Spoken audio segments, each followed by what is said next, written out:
I wasn't cheated on, I was tested. I exposed my wife's manipulation, drew a hard boundary, filed for divorce, and reclaimed my self-respect forever. She didn't cheat. She didn't lie about money. She didn't do any of the obvious relationship killers. Instead, she did something far worse. She decided to test me like I was some kind of lab rat. It started on a Monday morning. I was getting ready for work. Same routine I'd had for years.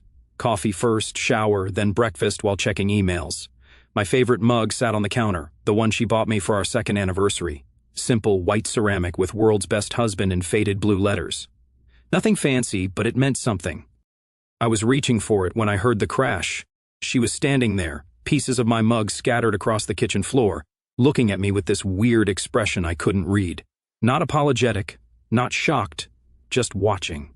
"Oops," she said, stepping over the broken pieces. "Guess you'll have to use a different cup." I stared at the mess, then at her.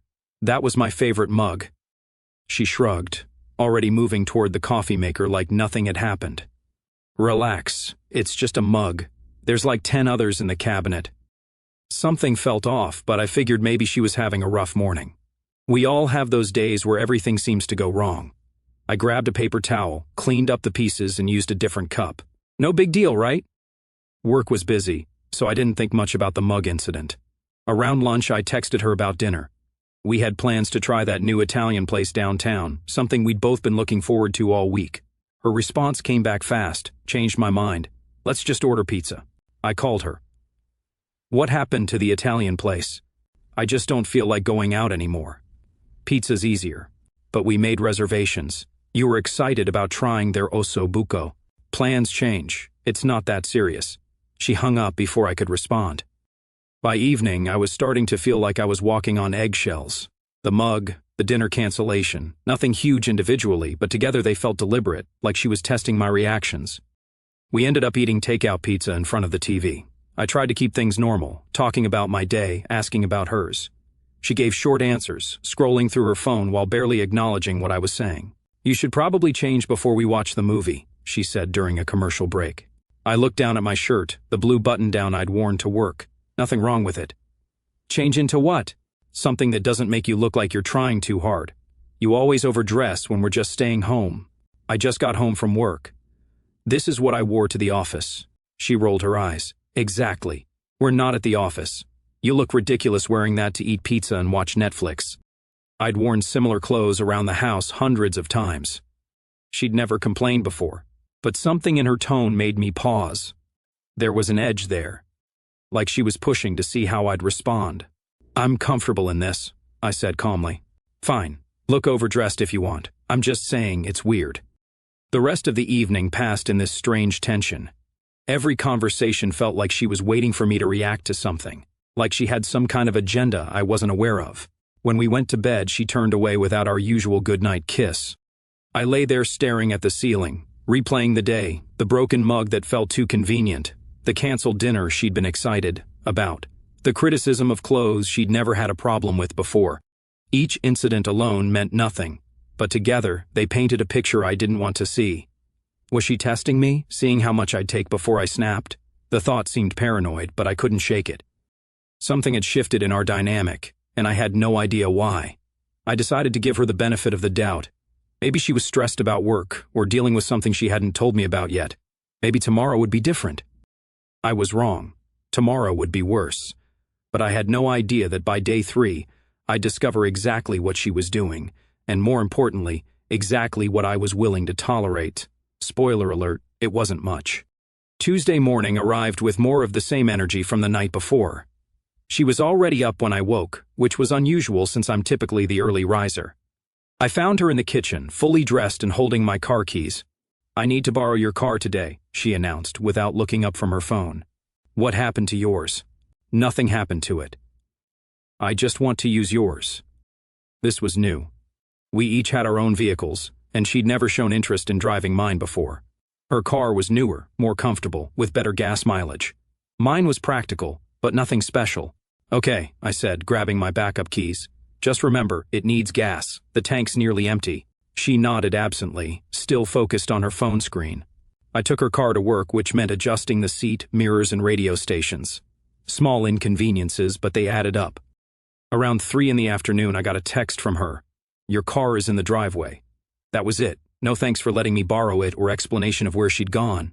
Just a fact delivered like a business transaction. When I got home that evening, I checked the gas gauge out of habit. Empty, completely empty. The low fuel warning light glowed orange on the dashboard. "The tank's empty," I said when I walked inside. She was sitting on the couch, painting her nails. "Yeah, I forgot to fill it up." "Forgot?" "I specifically mentioned it this morning. I had other things on my mind." "It's not a big deal, just get gas tomorrow." But now I had to stop for gas in the morning, which meant leaving earlier for work. She looked up from her nails with an expression of exaggerated patience. "It's 5 minutes at a gas station. You're being dramatic." Dramatic for pointing out that she'd ignored my one simple request and created an inconvenience for me. I felt the first real flicker of anger, but I pushed it down. Maybe she really had forgotten. People forget things. The next incident happened during my afternoon conference call. I was in my home office, door closed, discussing quarterly projections with my team, important stuff that required my full attention. Halfway through the presentation, my office door burst open. "Are you almost done?" she asked, not bothering to lower her voice. I muted my microphone quickly. "I'm in a meeting." "I know, but I need to ask you something." "Can it wait?" "I'll be done in 20 minutes." She crossed her arms and leaned against the doorframe. "Is this meeting more important than me?" The question caught me off guard. Through my computer screen, I could see my colleagues waiting, probably wondering why I'd gone silent. My boss was mid-sentence when I'd muted. "It's not about importance. It's about timing. I'm working." "So, you're saying it's more important than me?" "I'm saying I'm in the middle of something. Give me 20 minutes. She made a huffing sound and left, but not before saying, loudly enough for my microphone to pick up, "Fine, I guess work comes first." I unmuted myself and apologized to the team, making some excuse about a delivery, but the damage was done. My concentration was shot, and I could tell my boss wasn't pleased with the interruption. That evening, we went to dinner at a casual restaurant we'd been to before. Nothing fancy, just good food and a relaxed atmosphere. Or it should have been relaxed. The server was a guy probably in his early 20s, friendly in that professional way waiters are trained to be. He took our drink orders, recommended a few dishes, made small talk about the weather. Standard service. But my wife responded like he was flirting with her. "Oh, you think the salmon's good?" "I love a man who knows his fish," she said with a smile I'd never seen her use with service staff before. The server, probably used to customers being friendly, smiled back politely. "It's definitely popular. The chef does great things with the seasoning." "I bet he does," she replied, maintaining eye contact just a little too long. I watched this exchange with growing discomfort. When the server left to put in our order, I leaned forward. "What was that about?" "What was what?" "The way you were talking to him?" She laughed, but it sounded forced. "I was being friendly, like normal people do with service workers." "That wasn't friendly, that was something else. You're being paranoid." He was nice, so I was nice back. Unless you think I should be rude to people. When the server returned with our meals, she ramped it up even more. Asking his name, complimenting his recommendations, laughing at things that weren't particularly funny. He remained professional, but I could see he was getting a little uncomfortable with the attention. "Is everything okay here?" he asked after delivering our plates. "Perfect," she said, touching his arm briefly. "You're taking such good care of us." I felt something cold settle in my stomach. This wasn't random friendliness or absent-minded behavior. This was deliberate. She was watching my reactions, gauging how I'd respond to her flirting with another man right in front of me. On the drive home, she brought it up before I could. "You seemed tense at dinner." "Did I?" "Very tense. Almost like you were jealous or something." "Should I have been?" She shrugged. "That's up to you. I can't control how you feel about me being nice to people." "Nice? Is that what we're calling it?" "What would you call it?" I pulled into our driveway and turned off the engine. We sat in silence for a moment before I answered. "I'd call it testing me." For just a second, something flickered across her face. Recognition, maybe, or satisfaction, but it was gone so quickly I almost missed it. "Testing you? That's a weird thing to say." "Is it?" She got out of the car without answering, leaving me to follow her into the house. That night, lying in bed, I connected the dots I'd been trying to ignore. The broken mug, the canceled dinner, the clothes criticism. The borrowed car returned empty, the work interruption, the restaurant flirting. None of it was random. None of it was accidental. She was testing me, systematically pushing boundaries to see how much I'd tolerate before I pushed back. The question was why. I was about to find out. And when I did, she'd discover that I had limits she hadn't counted on. Wednesday morning changed everything. I woke up to find my desk completely cleared off. The project I'd been working on for 3 weeks, sketches, notes, research materials, everything was gone. I found her in the kitchen, casually eating cereal like nothing had happened. "Where are my project papers?" She didn't look up from her bowl. "What papers?" "The ones that were on my desk. The restoration proposal for the community center." 3 weeks of work. "Oh, those." She took another spoonful of cereal. I threw them away. They were cluttering up the table. The words hit me like cold water. "You threw them away?" The table looked messy. I cleaned it up. I walked to the trash can and started pulling out crumpled papers, my handwritten notes, architectural sketches, cost estimates, meeting minutes. Everything was there, coffee-stained and wrinkled. These weren't clutter. This was my work. It's just papers. You can redo it. Just papers. This was weeks of research, measurements, calculations, vendor quotes. She finally looked at me, and there was something in her expression I'd never seen before, a coldness that made my skin crawl. "You're being dramatic. It's not that serious." I stared at her, holding the ruined papers in my hands. Something clicked in my mind like a puzzle piece falling into place. "What are you doing?" "Cleaning house." "Someone has to." "No, I mean, what are you really doing? The mug, the car, the dinner, the restaurant interrupting my meeting, and now this. What are you doing?" She set down her spoon and looked at me with what I can only describe as smug satisfaction. "I'm testing you." There it was, the truth I'd been circling for 3 days. Testing me for what? To see how much you'll tolerate before you actually act like a man and stand up for yourself. The words hung in the air between us. I felt something fundamental shift inside me, like a door slamming shut. "Most men would have exploded by now," she continued. "Would have yelled, demanded respect, put me in my place. But you just keep taking it. You're weaker than I thought you were." I set the papers down on the counter very carefully. When I spoke, my voice was calm, deadly calm. "You're absolutely right." She blinked, clearly not expecting that response. "What?" "You're right. I do have a tolerance limit. And you just found it." I pulled out my phone and started making calls. First, I changed the Wi-Fi password. Then, I called the bank and had her removed as an authorized user on my credit card. While she watched with growing alarm, I called my insurance company and took her off the car policy. "What are you doing?" she demanded. "The same thing you've been doing, testing limits. Stop this. It was just an experiment, and you just passed it. I learned exactly what I need to know about you." I called our internet provider next, then the phone company. Every shared account, every convenience she took for granted, I systematically removed her access. "You can't be serious about this," she said, her voice rising. "You wanted to see what I tolerate. Turns out I don't tolerate people who treat me like a lab experiment." "It wasn't like that." "What was it like then?" "Explain to me how destroying my work and calling me weak was supposed to improve our relationship." She opened her mouth, then closed it. For the first time in 3 days, she didn't have a ready answer. I kept making calls. My lawyer was next on the list. "Hi, Dave. I need to discuss divorce proceedings. Can you fit me in today?" That got her attention. She grabbed my arm. "Hang up the phone." I looked at her hand on my arm, then at her face. "Dave, yeah, I'm still here. 3 o'clock works fine." I said, "Hang up." I ended the call and gently removed her hand from my arm. "Don't touch me. You're overreacting. It was just a test to see if you really loved me, and I'm testing to see if you really respect me. So far, you're failing badly." She started crying then, real tears, not the manipulative kind. But I felt nothing. The part of me that would have comforted her, that would have apologized and tried to fix things, had died the moment she called me weak. "I was trying to make our relationship stronger," she sobbed, "by breaking it apart piece by piece, by seeing how much disrespect I'd swallow before fighting back. It wasn't supposed to go this far. How far was it supposed to go? What was day 5 going to bring?" She couldn't answer that either. I grabbed my keys and headed for the door. "I'm going to work. When I get back tonight, we're going to have a very different conversation than the ones we've been having." "Where are you going?" to see a lawyer, to find out exactly what my options are when my wife decides to treat me like her personal psychology experiment. Please don't do this.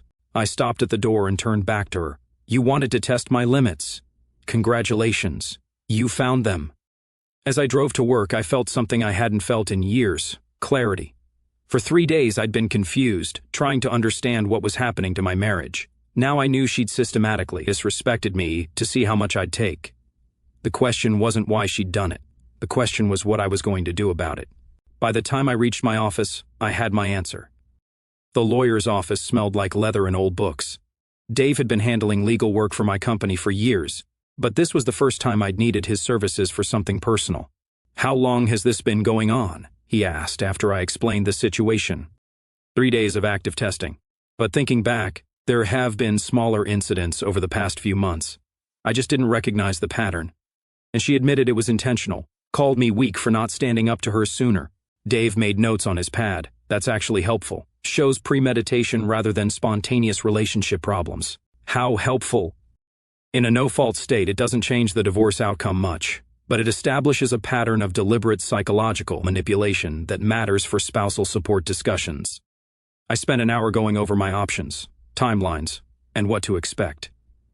Dave was thorough and direct. No sugarcoating, no false hope about reconciliation, just facts. You seem pretty certain about this, he said as we wrapped up. Someone who tests your love doesn't actually love you. They love the control. I drove home with divorce papers in my briefcase and a locksmith scheduled for tomorrow morning. But first, I had some arrangements to make. When I pulled into the driveway, her car was gone. Good. That would make this easier. I walked through the house methodically, gathering her personal items, clothes, toiletries, jewelry, books, everything that was clearly hers. I wasn't hiding anything or being vindictive. I was just being efficient. 2 hours later, everything was neatly packed in boxes and suitcases, stacked in the garage. I left a note on top: your belongings. Available for pickup between 10 a.m. and 6 p.m. with advance notice. Then I changed every password she might know: email, streaming accounts, online banking, cloud storage. If she'd wanted to test my limits, she was about to discover what those limits look like in practice. She came home around 8, carrying takeout bags and wearing the same clothes from this morning. She'd been crying recently. Her makeup was smudged and her eyes were red. I brought dinner, she said tentatively. That Thai place you like. I was sitting at the kitchen table with my laptop, working on a new project proposal to replace the one she destroyed. I didn't look up. Your things are in the garage. What things? Your belongings, clothes, personal items, everything that's yours. She set the food down slowly. Why are my things in the garage? Because they don't belong in this house anymore. You can't just kick me out. This is my home too. I finally looked at her. Is it? Because someone who destroys my work and calls me weak doesn't seem to think of this as our shared home. They seem to think of it as their personal testing facility. I apologized. No, you didn't. You cried and said it wasn't supposed to go this far. That's not an apology. That's regret about getting caught. She sat down across from me. What do you want me to say? I don't want you to say anything. I want you to understand that actions have consequences. Okay, I understand. I made a mistake. You made a choice. Multiple choices over multiple days. The only mistake was thinking I'd tolerate it indefinitely. She reached across the table toward my hand.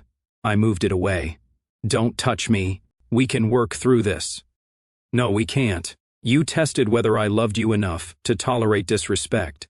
I tested whether you respected me enough not to dish it out. We both have our answers. I do respect you. You called me weak this morning. You said most men would have put you in your place by now. Does that sound like respect to you? She was quiet for a long moment. I was angry. You were honest. Maybe for the first time in weeks. I closed my laptop and stood up. The locksmith comes tomorrow morning. You have until then to get anything else you need. You're changing the locks. I'm securing my home against people who don't respect it. This is insane. You're destroying our marriage over a few bad days. I'm not destroying anything. You already did that. I'm just cleaning up the wreckage. She followed me toward the stairs. What about counseling? What about trying to fix this? What would we tell the counselor? That you systematically disrespected me to see how much I'd take?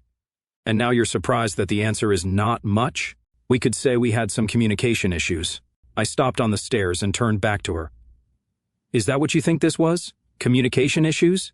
I think we both made mistakes. What mistake did I make? She opened her mouth, then closed it. She couldn't answer because there wasn't an answer. I hadn't done anything wrong except tolerate her behavior for 3 days longer than I should have. The Wi-Fi password has changed, I said. So is the credit card and the car insurance. Consider it part of your test results. You can't cut me off from everything. Watch me. I went upstairs and closed the bedroom door. Not slammed, closed. Quietly and deliberately, like everything else I'd done since this morning. Through the door, I could hear her moving around downstairs, opening cabinets, checking drawers, probably discovering all the little ways her access to our shared life had been revoked. Around midnight, she knocked on the bedroom door. Can we please talk about this? We did talk. This morning, you told me exactly what you thought of me, and I heard you loud and clear. I didn't mean it. Yes, you did. You meant every word. You just didn't expect consequences. The house went quiet after that. I lay in bed staring at the ceiling, feeling something I hadn't expected to feel, relief. For 3 days I'd been walking on eggshells, trying to understand what was wrong with my wife. Now I knew what was wrong with her, and more importantly, I knew what I was going to do about it. Tomorrow would bring new tests, but this time I'd be the one administering them. Thursday morning arrived with the sound of the locksmith's van in my driveway. I'd been up since 5, drinking coffee and watching the sun rise through the kitchen window. She was still asleep upstairs, or pretending to be.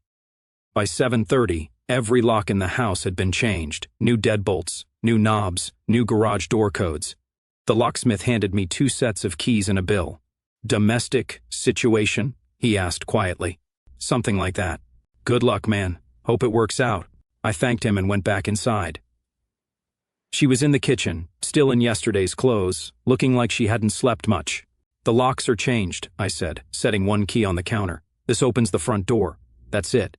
She stared at the single key. What about the garage, the back door? What about them? How am I supposed to get in? Through the front door, with advance notice, like the note said. This is my house, too. Is it? Because yesterday you made it pretty clear that you see this place as your personal laboratory and me as your test subject. She picked up the key and turned it over in her hand. I can't live like this. You don't have to. Your things are still in the garage. Where am I supposed to go? That's not my problem anymore. The words came out colder than I'd intended, but I didn't take them back. She'd spent 3 days systematically dismantling my sense of security in my own home. Now she was discovering what insecurity felt like. My phone buzzed with a text from Dave, papers ready for signature. Can you come in this afternoon? I texted back, 2 o'clock works. She was watching me type. Who was that? My lawyer. You're really doing this. I told you yesterday I was doing this. Did you think I was bluffing? I thought you'd calm down and we could talk rationally. This is me being rational. Irrational would have been throwing you out Tuesday night when you called me weak. She sat down at the kitchen table and put her head in her hands. I don't know what I was thinking. You were thinking you could push me around without consequences. You were wrong. It wasn't like that. Then what was it like? Explain it to me.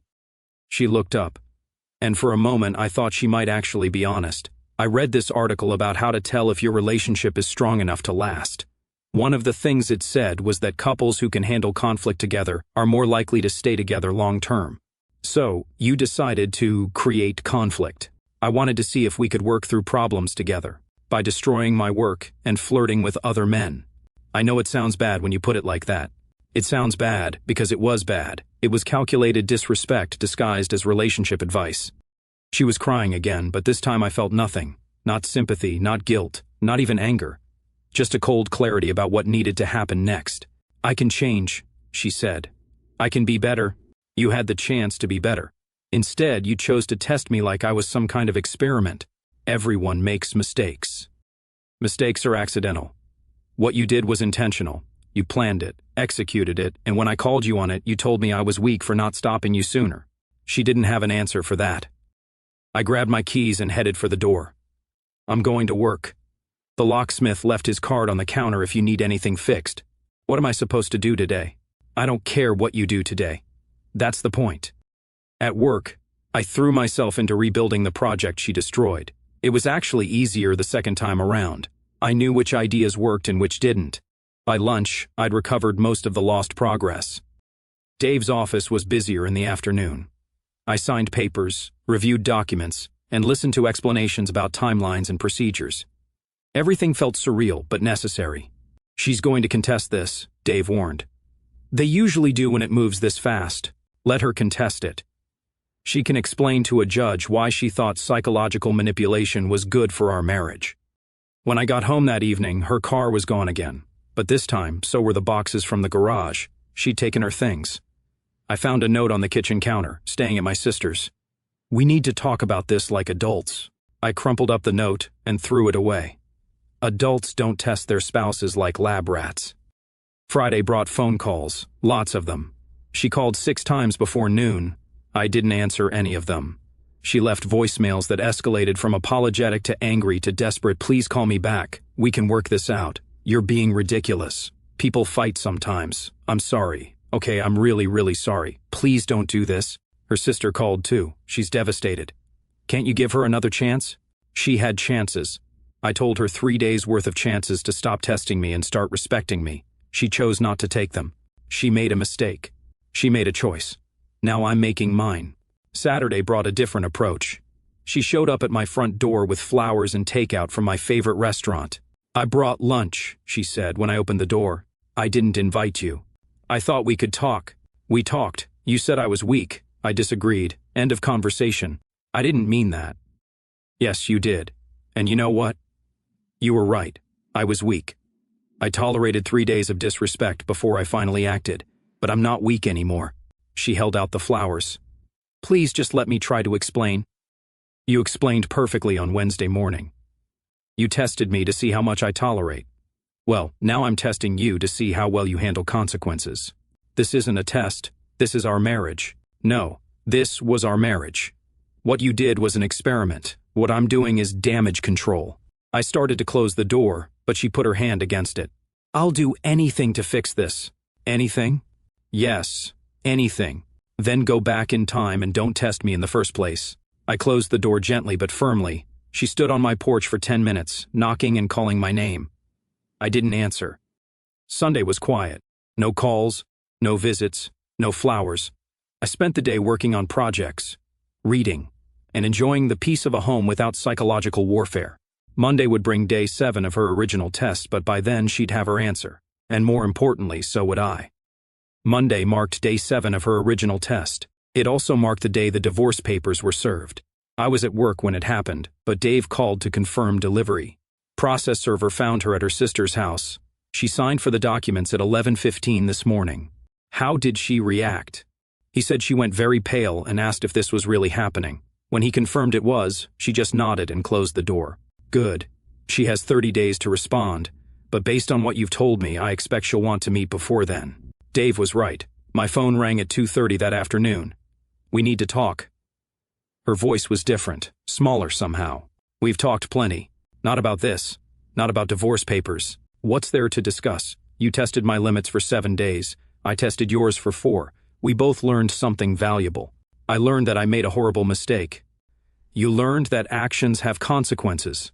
That's different. Please. Can I come over tonight, just to talk?" I thought about it for a moment. Fine. 7 o'clock, front door. She arrived exactly on time, carrying nothing but her purse. No flowers, no food, no props. She looked like she'd been crying for days. I let her in but didn't offer her a seat. We stood in the living room like strangers. "The papers say irreconcilable differences," she said. "That's accurate. We can reconcile. People work through problems. People who respect each other work through problems. People who test each other like laboratory experiments get divorced. I know what I did was wrong." "Do you?" "Because Wednesday morning you seemed pretty proud of yourself. You called it testing my limits. You said I was weaker than you thought." She flinched. I was angry. "You were honest. Maybe for the first time in our marriage. That's not fair." "Fair? You want to talk about fair? Was it fair to break my favorite mug to see how I'd react? Was it fair to destroy 3 weeks of work and call it cleaning? Was it fair to flirt with another man to test my jealousy?" She had no answer. "Here's what I think happened," I continued. "You got bored with having a husband who treated you with respect. So you decided to see if you could make me into someone different. Someone who would yell at you, control you, maybe even push you around, because that would be more exciting than being married to a man who actually loves you. That's not true, isn't it? You said yourself that most men would have exploded by now, would have put you in your place. You seemed disappointed that I hadn't. Tears were running down her face, but I felt nothing. The part of me that would have comforted her was gone. I don't want a divorce, she whispered. I don't want a wife who tests me. We both have problems. I can change. You had the chance to change. Every morning for 3 days, you woke up and chose to continue the test. You chose to escalate it. The only thing that stopped you was me finding my backbone. So now what? Now you sign the papers, and we divide our assets. You go find someone who enjoys psychological games, and I find someone who knows the difference between love and manipulation. She collapsed onto the couch, then sobbing like her world was ending. Maybe it was. I was trying to make us stronger, she managed between sobs. You were trying to break me down. There's a difference. I sat across from her, not next to her. The distance felt important. Do you know what the worst part is? I asked. She looked up, mascara streaking her cheeks. The worst part is that I actually loved you. Past tense. I loved you enough to tolerate 3 days of systematic disrespect while trying to figure out what was wrong, and you mistook that love for weakness. I still love you. No, you don't. You love the idea of controlling me. You love the power you thought you had over me, but you don't love me. How can you say that? Because people who love each other don't run experiments on each other. They don't test limits and push boundaries just to see what happens. They respect each other. She wiped her eyes with the back of her hand. What if I refuse to sign? Then you'll explain to a judge why you thought destroying my work and calling me weak was good for our marriage.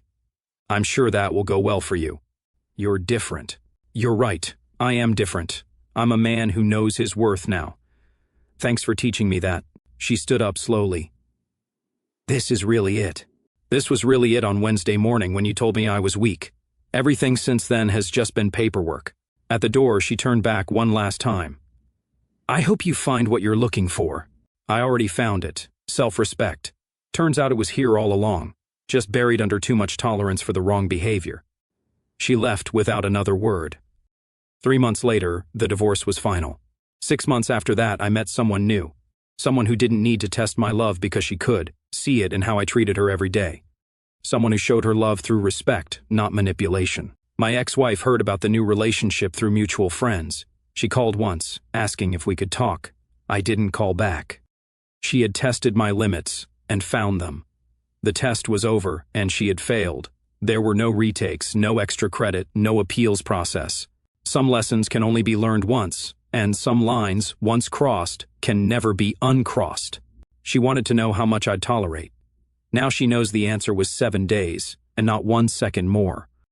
Our story has come to an end. If you've made it this far, how about subscribing to our channel? It helps us immensely. I've selected 2 other videos for you that I'm sure you'll enjoy. Feel free to click on them. I'll be waiting for you in the next